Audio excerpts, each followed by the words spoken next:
Magandang araw sa inyong lahat. Narito ang pinakabagong update tungkol sa lagay ng panahon ngayong araw, December 2, 2024. Alamin natin ang mga lugar na patuloy na maapektuhan ng shear line na nagdudulot na ng pagbaha sa ilang lugar kahit wala pang bagyo. Para naman lagi kang updated sa lagay ng panahon, huwag kalimutang mag-subscribe dito sa channel. Sa kasalukuyan, wala pang namomonitor na low pressure area ang Pag-asa sa loob o labas man ng Philippine Area of Responsibility. Ngunit ayon sa kasaysayan, posibleng may mabuo na isa o dalawang bagyo ngayong buwan ng December. Sa ngayon, dalawang weather systems ang nakakaapekto sa bansa. Una, ang shear line na nagdudulot ng malalakas na ulan sa Southern Luzon, Visayas at ilang bahagi ng Central Luzon. Ito ang nagiging sanhi ng pagbaha sa ilang lugar. Para sa kaalaman ng lahat, ang shear line ay ang lugar kung saan nagtatagpo ang malamig na hangin mula sa hilaga at ang mainit na hangin mula sa silangan. Ang salubungan ng dalawang hangin na ito ay nagbubunga ng ulap na nagdadala ng malalakas na ulan. Pangalawa, ang northeast monsoon o amihan na nagbibigay ng malamig na hangin at mahinang ulan sa natitirang bahagi ng Luzon. Dahil dito, magkakaiba ang lagay ng panahon sa iba't ibang bahagi ng bansa sa mga susunod na oras. Narito naman ang magiging lagay ng panahon ngayong araw. Sa Metro Manila, Mimaropa, Calabarzon, Bicol Region, Eastern Visayas, Western Visayas,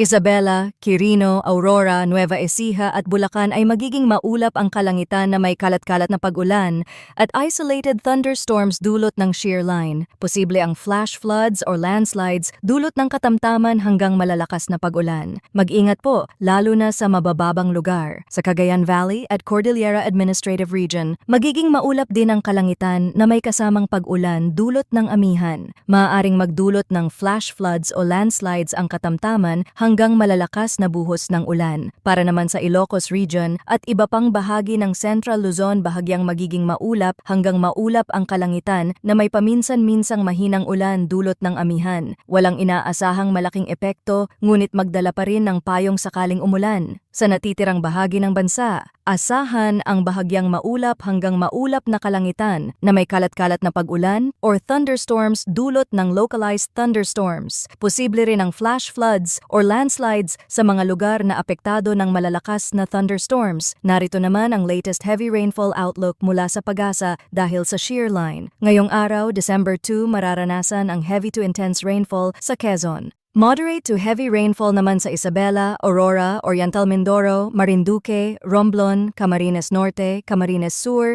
Catanduanes, Palawan at Laguna. Bukas, December 3, moderate to heavy rainfall sa Quezon, Aurora, Isabela at Cagayan. At sa Wednesday, December 4, moderate to heavy rainfall sa Cagayan at Isabela. Mas mataas ang posibilidad ng malalakas na pag-ulan sa mga bulubunduking lugar. Ang epekto nito ay maaaring mas tumindi kung may naunang pagbaha o pag-ulan sa mga lugar na ito. Ang panahon ay mabilis magbago, kaya't manatiling updated sa mga susunod pang ulat dito sa channel para sa pinakabagong balita sa lagay ng panahon. Manatili pong nakatutok para sa mga susunod pang update dito sa ating channel. Salamat po sa inyong pagtutok at mag-ingat tayong lahat.